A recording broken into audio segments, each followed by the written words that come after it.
Greg, you've literally written the book on the nature of the corruption of the government, the attacks on President Trump, the nature of what it's willing to do.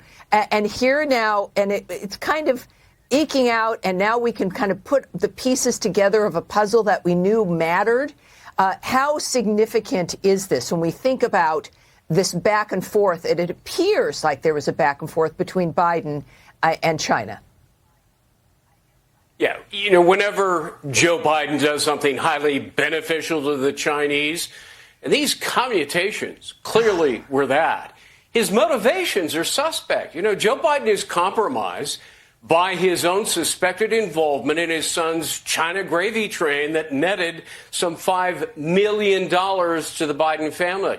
Congress found the receipts. They found the wire transfers, the bank accounts, not to mention all the shell companies that were used. Is it any wonder that the father gifted his son this unprecedented blanket pardon for everything he did for 11 years, total immunity for things like money laundering, foreign lobbying crimes, violation of the Foreign Corrupt Practices Act, bribery, conspiracy, the list goes on. Wow. And the paper trail, Tammy, tells the story of what I think is the most audacious influence peddling racket ever in American history, the magnitude of which we've never seen before in the sheer dollar numbers. And the evidence is compelling that Joe Biden played a pivotal role. I called him in my columns the closer. He made the deals happen.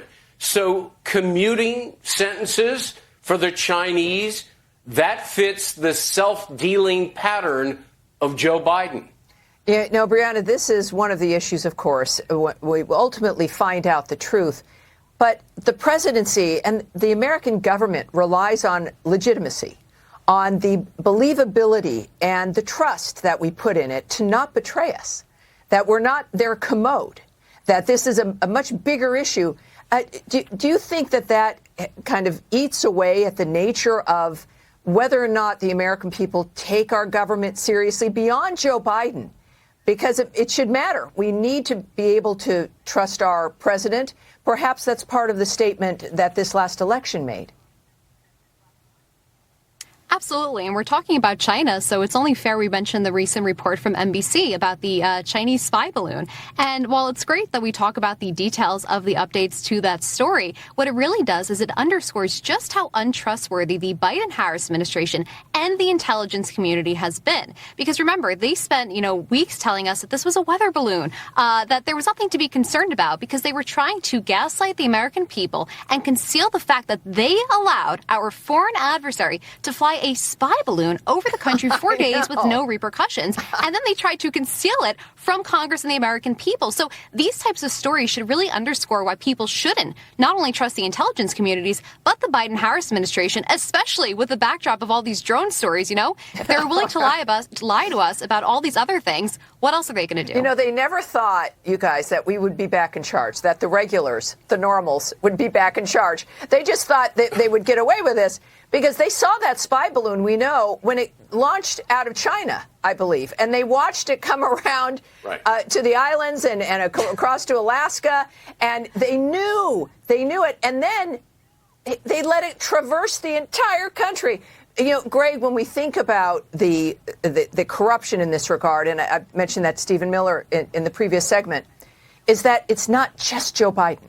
As you've talked about, it's the swamp. It's this entire dynamic. Do you think with the agenda that we've heard spoken about by Donald Trump and the things he's pledged, is it possible to really, and with Doge and all of this, is there a way to really bite into this pit of corruption that we're dealing with? Well, even if you expose, let's say, half of it, it's going to be earth-shattering, shocking, breathtaking to the American public.